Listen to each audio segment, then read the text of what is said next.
I wanted to jump in before this video today to make a couple of brief comments.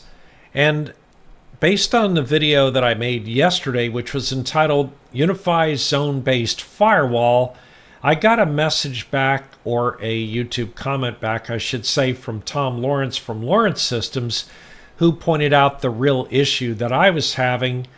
And it turned out that it kind of invalidated yesterday's video, but I'm going to leave that video up because the notes in that video, along with what I had to say, shows how I tried to solve a particular problem. But Tom pointed out that I was using port 443 in the zone-based firewall as the source port and also as the destination port. And Tom indicated that many client applications, including Mesh Central, use ephemeral ports on the client side, and so I was in error. I should have only designated the destination port as 443 and the destination address of my Nginx proxy manager, and I should have left the source port set up as any. And that's what I've got here in my updated notes, where I have this bolded uppercased section. But in any event, I wanted to go ahead and leave that intact. And with that in mind, let's go ahead and head off to a discussion I had with one of my subscribers about zone-based firewall configuration.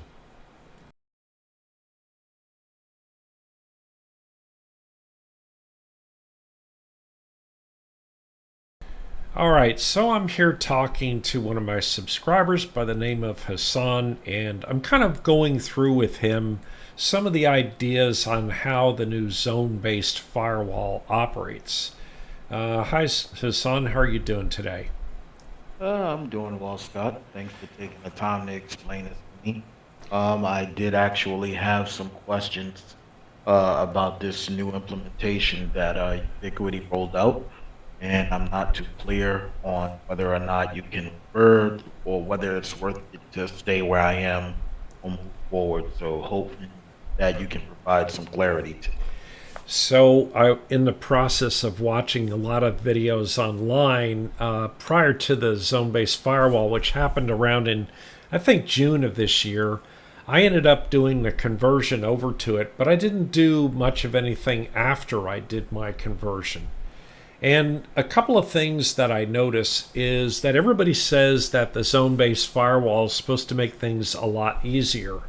And in a way it does, and in a way it does not. So as soon as you do a conversion from the standard firewall that Ubiquiti had, which looks a lot like the firewall that you might have on any Cisco router or maybe on the pfSense router, you had things like LAN in, LAN out, WAN in, WAN out, and you would create rules and they would apply. And so that's what I've done over time. Well, as soon as you do the conversion to the zone-based firewall, ZBF for short, or zone-based firewall, ZBF for short, it goes ahead and tosses all of your VLANs into one group called internal. And if you kind of float here over the I, it'll say that it contains clients on trusted networks that are allowed to access all other built-in zones by default. So in essence, what this does is as soon as you convert to the zone-based firewall, your main network and all of your VLANs are allowed to freely communicate with each other. And so just Is that only if you want that? Because I can imagine that there would be some implementations where you specifically wouldn't want things to communicate with your VLAN, your main VLAN, and have everything else segmented. Sure. And in fact, in the Cisco world, whenever you create a new VLAN, by default, it is not allowed to communicate with any other VLAN or the main LAN. And Ubiquiti has always had the default that when you create a new VLAN, it's allowed to talk to anything else, and then you've got to go out and build a rule specifically to restrict its access. So for whatever reason, I guess in following with the way Ubiquiti does things, is that when they created the zone-based firewall, they went ahead and put everything in this internal zone. So what that means is it means that if I have this VLAN here called LabNet, LabNet is allowed to talk to Scott and Kat's LAN, which in turn can talk to this VLAN 60 here, and any other VLAN can talk to any other. They're completely unrestricted because they're all a part of that internal zone. Makes sense. Okay. The next one they have here is they have what's called the external zone. In the external zone, it says controls or contains the WAN interfaces that block traffic by default to protect clients on trusted networks. And this zone is allowed to respond to traffic from other zones. So basically, you would have your primary and backup WAN interfaces in the external zone. And then if you'd created any VPN clients, the VPN clients would also be listed in the external zone. And then they have another zone that they create, which they don't put anything into by default, and it's called the gateway zone.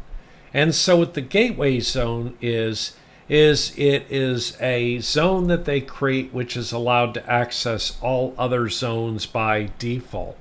And so this zone, I guess, could be used as a gateway zone to other zones, and that's why it's named gateway. So I don't have an immediate application for that right away, but that does sound kind of interesting. And then they have a VPN zone. So the VPN zone would contain things like your site-to-site VPNs. It would contain your WireGuard servers, your OpenVPN servers, your one-click VPNs, any kind of a VPN basically would be tossed into that.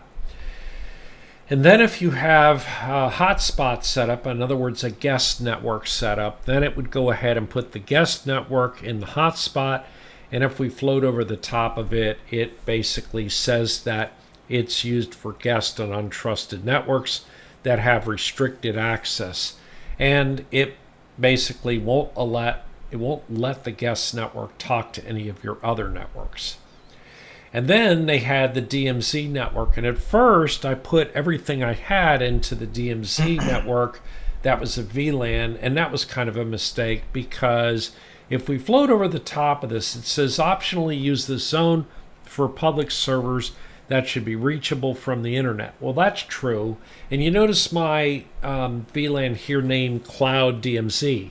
Well, Cloud DMZ is where I host things like my chat.scotti-BYTE.com rocket chat server, my discussion.scotti-BYTE.com discourse server, my website, and my Jitsi server, and other things that are reachable by the public.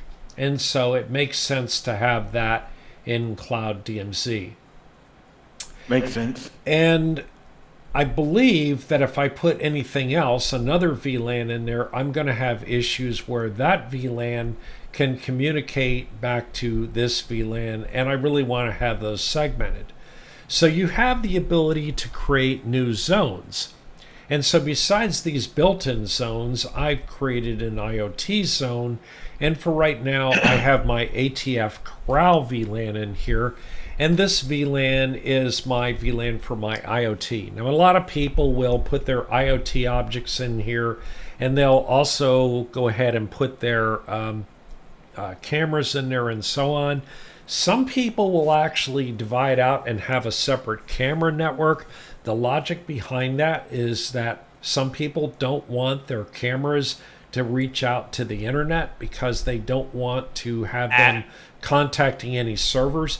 I don't do that because my cameras specifically connect up to the Amazon services so that I can display my cameras back on the Echo shows, and I'm not quite that paranoid as far as access. I'm sorry, what now? Privacy-centric, huh? Yes, yes.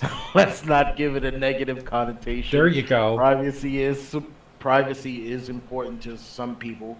You know, I will definitely count myself among those where I don't want my footage in any particular corporation's cloud. So I definitely appreciate, Ubiquiti's implementation of being able to block off, my security measures, communicating with anything that I don't want it to. So realize that the only truly secure system is the one that's still on order and you haven't plugged it in to your network yet. I I do, but the reality is I would like it to be as secure as it possibly can be without interrupting its uh interrupting its ability to function. Agreed, agreed. So now, if we scroll down in this list, after we have the zones up here, we then have the firewall policies.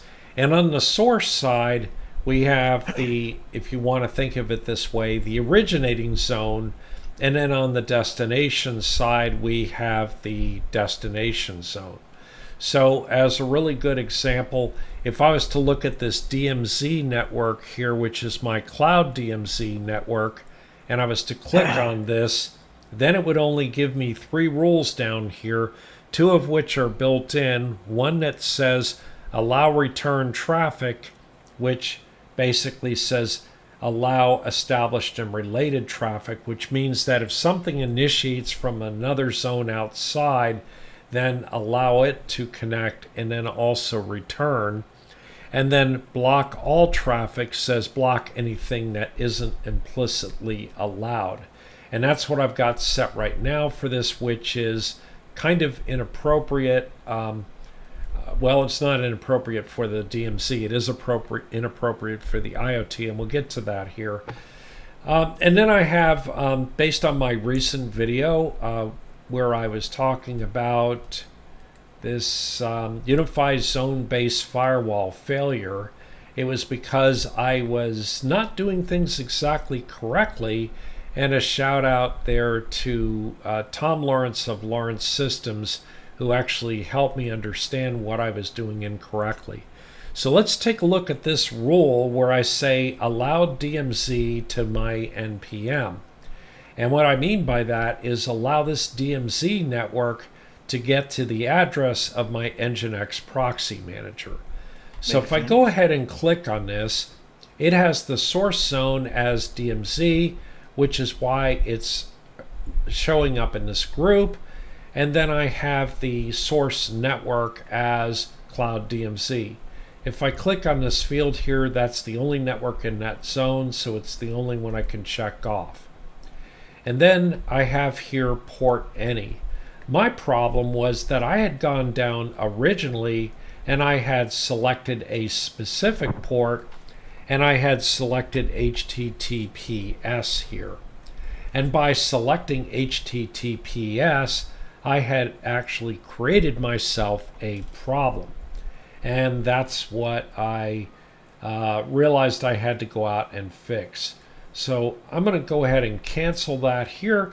And I really needed to have the source DMZ, which includes the cloud DMZ network, but no port in specific.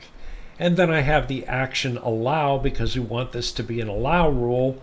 Auto allow the return traffic, because it doesn't help if it can't respond. And the destination zone is the internal zone. Why? Because the internal zone is where my Nginx proxy manager is located on my main network. And then I said a specific IP, and that IP happens to be 172.16.0.15, which is the address of my Nginx proxy manager. In fact, to take it a step further, it's actually the VRRP address of my Nginx proxy manager to allow my Nginx proxy manager to have failover via the virtual router redundancy protocol. And then down here, I say specific ports, and that's the HTTPS port of 443. And the thing that Tom pointed out was he said the reason that you don't want to put the specific port listed on the source is because the source port for many client applications is ephemeral, and it does not necessarily use the 443 at the target.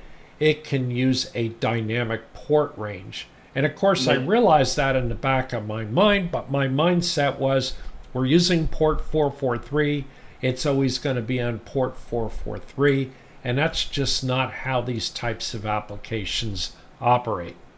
So would you liken that to akin of WireGuard's hole punching solution? I would. Something else I could say that is similar to it might be Jitsi's use of the high port range above 10,000. Okay. It's the same type of thing. And so the thing is that you have to consider which direction your traffic is going in. But I ended up thinking that I was having a problem with the evaluation order of the firewall rules before it ever got to the zone-based firewall, and that's what my video was about. And so when I came over here to my discussion on the zone-based firewall, I ended up putting a big glaring note in here saying what I was doing wrong and why you needed to not include that source port number and instead leave it as any, because originally I thought that we were dealing with the problem, let's see, up near the top of my document. And I left the thing in place because I think it teaches people a lot of things. Originally, I had thought that we were dealing with a problem with the evaluation order of IP tables chains, and that was not what was happening, but it sure did look that way. Makes So, sense. headed back over here, now that we have that rule in place, something else that happens when you convert from the standard firewall to the new zone-based firewall is if we go ahead and click up here in the matrix on all policies, where it says I have 176 policies. I've already deleted a lot of these redundant ones, and I still have to go out and fix a bunch of things. I'm dealing with wife approval factor right now, certainly. Wow. I have a whole bunch of these really rules busy. that I've boiled down to one, but when you convert these things, I'm going to scroll down. When you convert these things, it ends up creating 4 rules for every one rule that you had on the original firewall. Because of the zone basing. Because it doesn't really know what zone things are supposed to be in. So consequently, what it does is you can see here that this discourse server one here is basically saying, is basically allowing the web ports to the discourse server. I need to look back at this rule because these rules are like really, really old. They're like from 7 years old or so when I first got my UDM Pro. I also noticed it's using IPv6. Well, and I got some IVP6 rules here, so they aren't even really applicable, and I could delete those. But I left them in here just to show you what's going on. And basically what these rules do is a lot of them will go out and they will start at the internal zone and then go to the another zone. So here's external to internal, external to hotspot, external to VPN, and external to internal, and so on. So I'm not doing any IPv6 at the moment for the things I'm doing. So I'll click on Manage here, and I'm going to go ahead and check off all these IPv6 rules because I could add them in later. But when I do add them back in, there's going to be one rule for each individual thing. And the reasoning behind that is because the server that we need will be in one zone. And that's something else worthwhile to point out. Oh, also they Well, give couldn't you pause them for now instead of removing them? I could pause them. For safety reasons. I could Just before, you actually delete them, just to ensure it doesn't affect anything critical. Sure. But in this particular case, I do realize that I'm not doing any IPv6 traffic at the moment that is required for those servers in particular. So I know that's not an issue. And they do pop up a warning, and that's really good that you point that out. They sure want to remove these policies. This action is non-reversible. Whereas if you pause them, it turns off those rules but does not delete them. And you could see how it would affect your system before actually doing that. True, true. So if we scroll to the top now, one of the other things that you're going to notice is you're going to notice that this matrix goes in both directions. That is that we've got an internal to internal. Well, that really doesn't mean much of anything because it's really talking to yourself. That should always kind of be an allow all. But this IoT network I just created here differs from the built-in DMZ. The built-in DMZ says allow return traffic and block all traffic down here. And it basically says the source can be any, destination can be any on the ports. But you might wonder how my new IoT zone has got a block all, and that's the source to the internal, which sounds like more or less what you'd like to do, but I'm going to have certain things that I am going to allow, like I'm going to allow anything to get to my habitat as an example, because I have a lot of automations here that my habitat needs to talk to my IoT network. And there's going to be a lot more rules that I end up having to add to here. That makes sense. Question though. So with your habitat being allowed to talk to anything, does that potentially create an attack surface? It does, and that's why one of the other things I'm going to do is to determine the exact ports that I need to provide access to, and not only that, but maybe even limit the list of servers that are allowed in the IoT zone to communicate back to the internal zone, because maybe we don't want cameras being able to talk to the habitat, but we do want other things to be able to talk to it. So you've got to very carefully evaluate things, and since I had all the other rules, they are certainly not translatable, and that's the bottom line behind doing this conversion. It's not going to be a simple point and click. You have to realize where things need to be placed. And for right now, if you really want to be super safe, leave your LAN in the internal zone and then create a separate zone for each of your VLANs. That's the safest and simplest situation that you could create.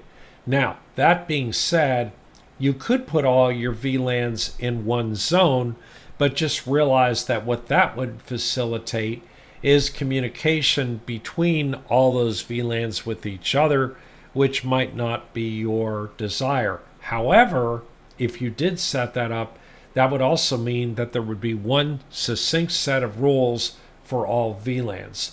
So again, it's kind of buyer beware. I see. So I think that when it comes down to it here, you've got a lot of choices to make.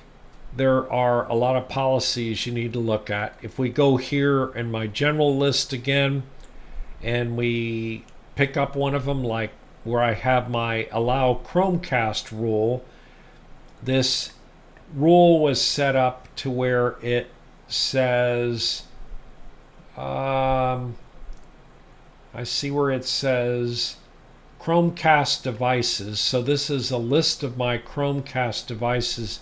It says the source zone is the internal zone, and that's not true because that's not where the Chromecast devices are.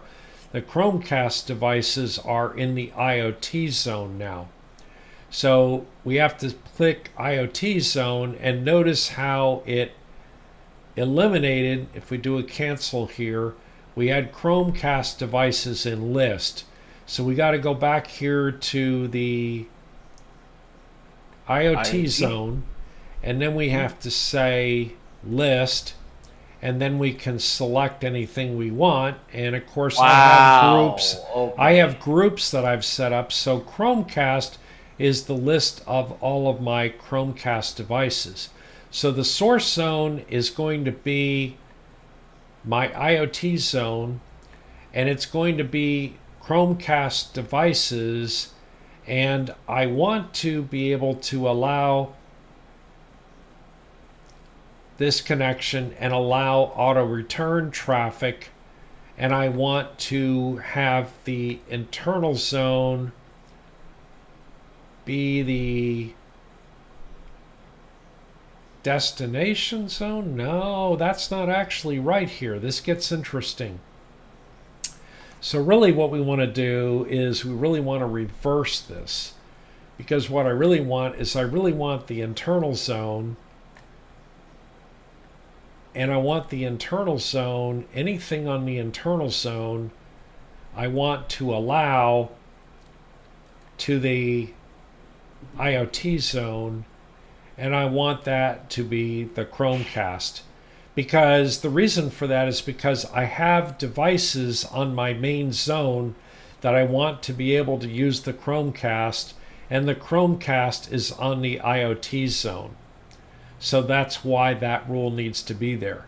So now when I apply that rule, the really interesting thing is if you go back to the IoT zone, we're going to see that the allow Chromecast rules in here.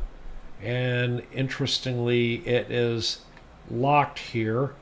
And the reason it's locked is because it is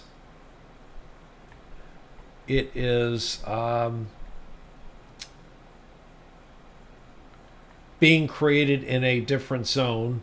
The zone it's being created in is the internal zone. And so, although it lists it down here because it applies, this is not the place where it's really initiated from. And that's why it's telling you over here that it's starting otherwise. So I am having to play with this and learn how these things work. I will tell you that it is, in a way, it's highly intuitive. And in a way, it's extremely not intuitive. And it's extremely intuitive for people who are installing a Ubiquiti gateway for the first time. If you're installing a Ubiquiti gateway for the first time, then you're going to start with this, so life is great. If you're converting from standard firewall rules and you're going to this, yes, it's great, but there's going to be some pain points in getting here, as you can see on my network, where I'm going to have a lot of work to fix everything. Makes sense. Makes sense. This was definitely a worthwhile conversation having. It definitely gives me an idea of which way I need to be leaning toward in terms of updating my own Ubiquiti equipment. And it definitely gives me sort of what I would call a guidebook on the positives and negatives to what's in place now versus what I would actually be gaining. I see that it's very simplistic in its implementation, which is, standard for what Ubiquiti offers, but it also helps. It also helps that you provide context, to simplify it even more. Um, very valuable conversation, and I appreciate your time, Scott.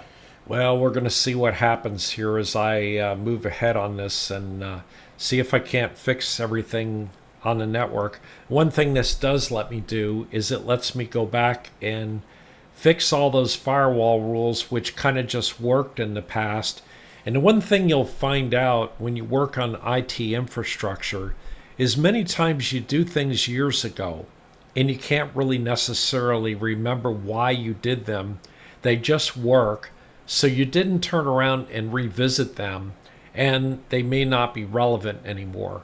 And as with most things that are related to security and access, they do bear being reviewed from time to time to make sure that everything that you have going on is the intent that you wanted to have in terms of the end result.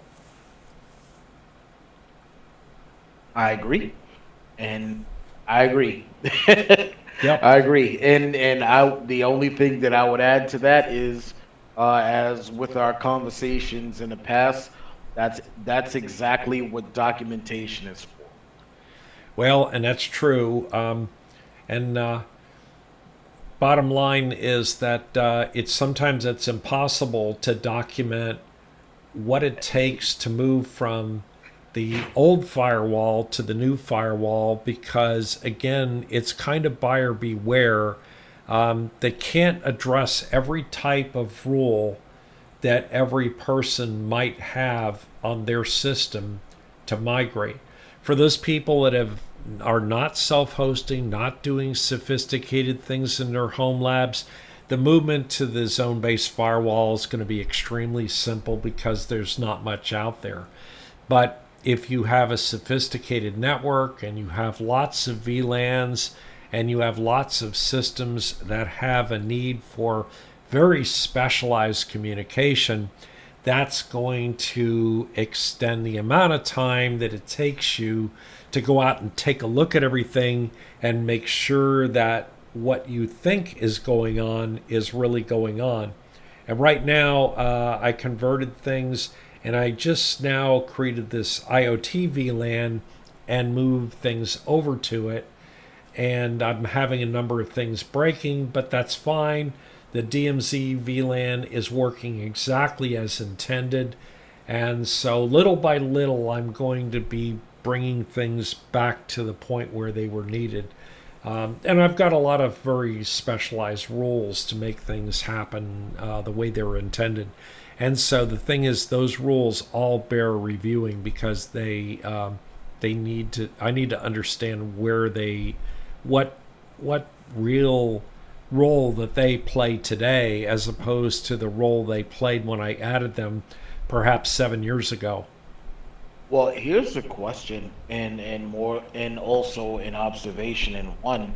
I would say the biggest thing that Ubiquity could do for its customers, if they haven't implemented already, if they haven't implemented this already, pardon my ignorance, is that if you upgrade to the latest and greatest and you find that it doesn't work as your solution, you should be able to revert back to what you had before upgrading. I Well, think a lot of when they first released the zone-based firewall back in June, and you click the option to convert over to it, they did give you a very simple point-and-click option to revert back. But since there's been many updates to Unify OS since that time, they have removed the option to roll back. So I don't know if somebody right now, like yourself, if you were to do a conversion to the zone-based firewall, you might get that option to roll back. You might not. But, like everything else, consider doing a complete backup of your system prior to converting to the zone-based firewall. And then that way, if you do have problems you can't completely get around, you can turn around and restore that. So if you go over to system and you go over to backups, realize that you've been taking auto backups here for quite some time. If I click on restore and it gives, whoops, that'll go to my hard drive. If I click on download, these are the auto backups that it's been doing. And so the last one it did here was on the 10/6. So, and I think it does them weekly the way I have them set up. So I could go back and restore the backup from that time, or I could explicitly do a backup right before I did the conversion to the zone-based firewall. And then if some really nightmarish events occurred, you would be able to go back and restore to what you were at previously. And so there's one other subject I kind of want to cover here. I know this is getting a little bit long, but it's something really worthwhile to point out. So on my system, I had a I had a pie hole here, which I can't get to anymore. And the reason I can't get to anymore is because the firewall rule isn't right. It's my IoT pie hole. So this is a really good opportunity to go out and try to fix that, right? So we go out to the Zone Based Firewall. We go over in my IoT network. And specifically, we want to be able to provide a rule that will allow internal, allow mainland to IoT is the rule that I want. And so we're going to start out at the internal network and say any device and any port is allowed to go to the IoT zone, and likewise any port in any node. I'll go ahead and add that policy here, and we now have that plugged in. That being the case, I should be able to refresh my menu up here, and the IoT network pops up. So let's go to the IoT pie hole. And on the IoT pie hole, if I go ahead and fill this in and log in, I have some local DNS records. And the local DNS record I have is for my Home Assistant and my Mesh Central, and then I also have one for my Plex. And so what these do is the Plex one is kind of unique, but the one I wanted to point out, let me blow this up just a little bit more so people can see it better. So this again, this 172.16.0.15 is my NPM address. And so what I have here is when I go to ha.scotti-BYTE.com, which is my Home Assistant, or mesh.scotti-BYTE.com, which is my Mesh Central, they both go to my internal address for my Nginx proxy manager. So rather than having to reach out on the WAN and come back in, these are resolved locally. That solves two problems. One problem it solves is we don't have any funny business going on with hairpin NAT. So hairpin NAT is a situation where when you try to do a resolution of a WAN address, and that's what reverse proxy is because you're giving it a subdomain name, the WAN address is essentially echoing off your WAN interface and coming back into your LAN. So in order to resolve that, you either turn on the ability to route hairpin NAT, which is something that on pfSense is disabled by default. You have to enable and configure it. Fortunately, on most major routers, including Ubiquiti Unify devices, hairpin NAT is enabled. But that being said, it's still nice to set something up like this because what it means is it means when your ISP is down, you can still resolve your addresses.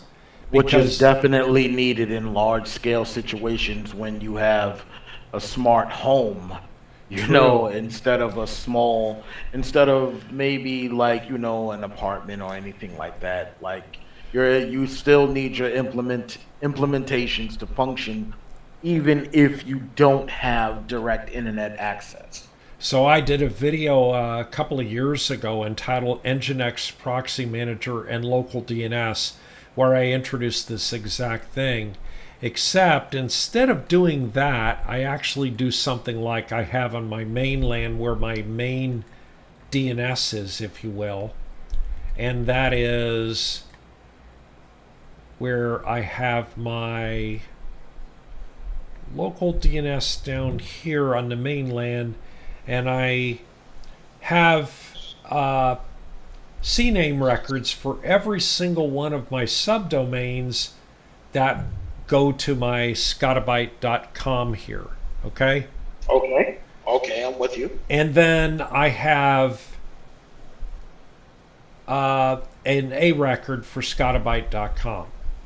So, and that points to the address of my NPM. So if I search that over here and say Scotti-BYTE, you can see Scotti-BYTE.com points to 172.16.0.15, which is that local NPM. Right. All right. So then the other thing, which is kind of interesting, is if we go back over to here and look at the zone-based firewall, I do have a pie hole on my internal network, my main LAN, okay? And I do have a pie hole on my IoT network, as you've seen, but I don't have a pie hole on my DMZ network. And the reason is because way back when, the DNS that Ubiquiti was providing did not do things like allow you CNAME records. So now, Really? now they do. And so what I did is if we go back here and we look at networks, and we go look at my cloud DMZ network, and we scroll down here, I've done a couple of interesting things. One thing is I make sure that my DNS server points to 192.168.80.1, which is the gateway address, which is also where it can resolve local DNS. Okay. And then if we come up here to search settings and we type in DNS and click on DNS, a DNS is one of your regular policies. And so you can go to the policy engine here, the first policy engine, or you can do the search like I did. You can check off DNS records, and you see here that I have a Scotti-BYTE.com A record that points to 172.16.0.15, which is the address of that Nginx proxy manager. And then I have mesh.scotti-byte.com, which points to Scotti-BYTE.com. So what that does is if I go back here and I fire up my Mesh Central, you'll see that I have Rocket Chat, which is in that DMZ zone, and I can click it and I can go over to terminal and I can connect to it, and sure enough it connects in that terminal because it's able to connect to that Mesh Central agent, and also that Mesh Central agent is allowed to communicate back in this direction. But it does and this so will function even without internet. And it will function completely without internet because of specifically this right here. Wonderful. So that's kind of a bunch of things that I wanted to go over. I've covered them in a series of videos in the past, but maybe this format here will work great. And let's see, that's it for today before we make this a marathon video. I definitely appreciate the refresher, Scott. Thank you. Okay, thanks a lot.